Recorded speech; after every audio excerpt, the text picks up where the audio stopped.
Hallo, welkom bij Thales Nederlands. Vandaag voltooid tegenwoordige tijd. Het voltooid deelwoord, ook perfectum genoemd.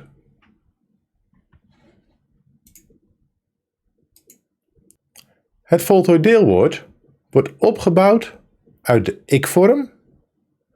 Daar wordt ge voor gezet en het eindigt op een t of een d.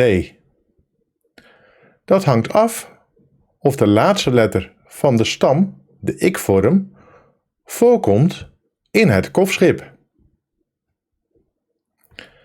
In de tabel die we al eerder hebben gebruikt, ziet dat dan er als volgt uit.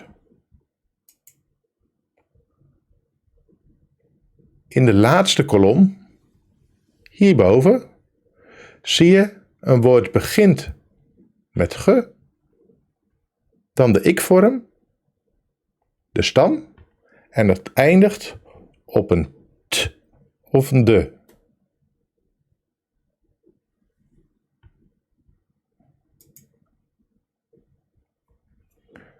Een voorbeeld.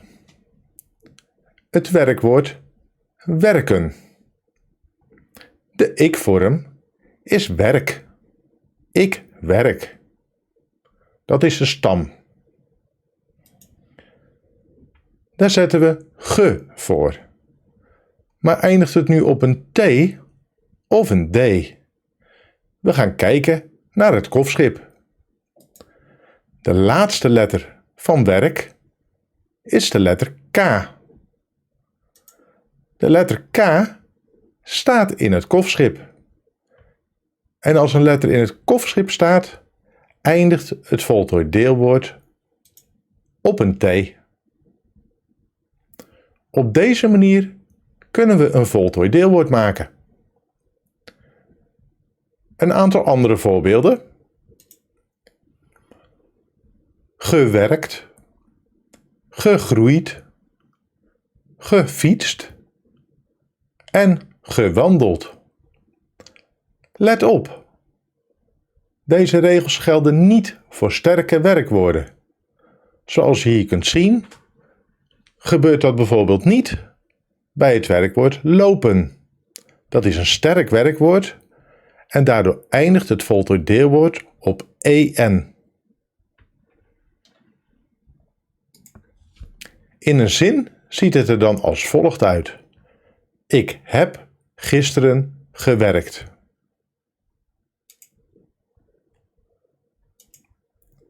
Gewerkt is het voltooid deelwoord. Maar er gebeurt iets anders geks. Heb is een hulpwerkwoord. Een voltooid deelwoord heeft dus altijd een hulpwerkwoord nodig. Er zijn twee hulpwerkwoorden. Hebben of zijn.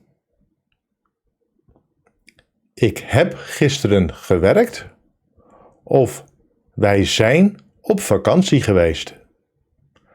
Wanneer is het nou zijn en wanneer is het nou hebben? We beginnen met de regels voor het hulpwerkwoord zijn. Zijn hoort bij zijn. Dat klinkt als een makkelijke regel. Het voltooid deelwoord van zijn is geweest. Dus een vervoeging van zijn wordt altijd gebruikt in een zin die eindigt op geweest.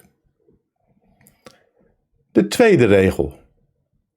Als er iets verandert, is het altijd zijn. Of een vervoeging daarvan. Regel 3. Bij de woorden blijven, gaan, worden, komen, lukken of mislukken, gebeuren, blijken en voorvallen, is het altijd zijn. Dan de vierde regel, beweging met een doel. Dus als je weet waar de reis naartoe gaat, is het zijn. Ik ben naar de winkel geweest. En regel 5, de leidende vorm. Die gaan we verder niet meer behandelen, maar er staan 2 voorbeelden aangegeven. Dan het hulpwerkwoord hebben. De makkelijkste, hebben, hoort bij hebben. En het voltooid deelwoord van hebben is gehad. Bij beweging zonder doel. Dus ik heb een rondje gelopen. Een rondje is niet heel specifiek. Dan komt het woord heb in plaats van ben in de plaats. In alle andere gevallen kun je ervan uitgaan, is het altijd hebben. Dan de tabel van de werkwoord zijn. Ik ben, jij bent, hij is, wij zijn, jullie zijn, zij zijn. Het voltooid deelwoord van zijn is geweest.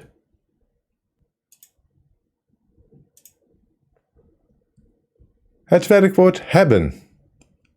Ik heb, jij hebt, hij heeft, wij hebben, jullie hebben en zij hebben. Het voltooid deelwoord van hebben is gehad. We gaan nu verder met een aantal voorbeeldzinnen. Ik ben naar huis gefietst.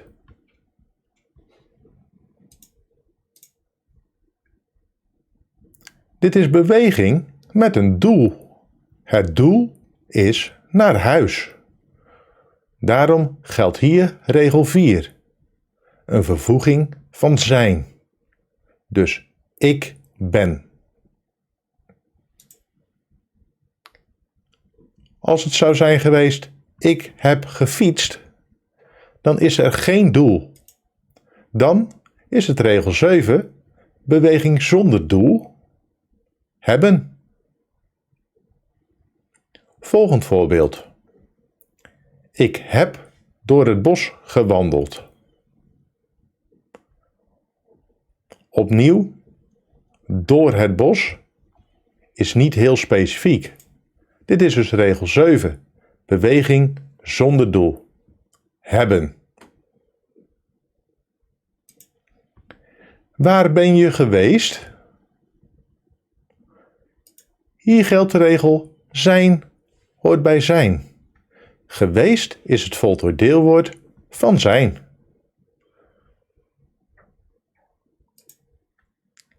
Wij hebben huiswerk gemaakt. Hier geldt regel 8. Als je het niet weet, gebruik dan de vervoeging van hebben. Ik ben getrouwd. Hier geldt regel 2. Verandering van situatie.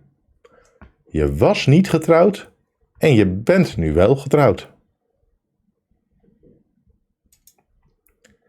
Wij hebben een toets gehad. Dit is regel 6. Hebben hoort bij hebben. Gehad is het voltooid deelwoord van hebben.